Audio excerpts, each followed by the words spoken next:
39, mostly clear start. That wind is still whipping. Sustained at 17 means higher gusts.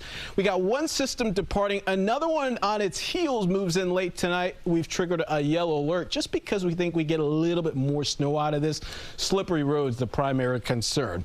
On Futurecast, no issues to start your Friday. We hang on to sun, so you want sunglasses, but then clouds move in. You got some snow. The thing about this is there is some steady snow, but it doesn't last forever. It's quickly gone by early, but there could be another little impulse with a few snow showers during the day before we brighten things out your Sunday. I think the rest of the holiday weekend looking good. In terms of totals, we could pick up a decent 2 inches out of this, so it's going to be more than what we had last night. And I think the bigger numbers are going to be further south. So perhaps you're taking a trip down D.C., Baltimore area, you'll pick up a little bit more. So of the 3 weekend days, I like Monday a little bit better. Sunday's a little windy, Monday's a little warmer, and still bright.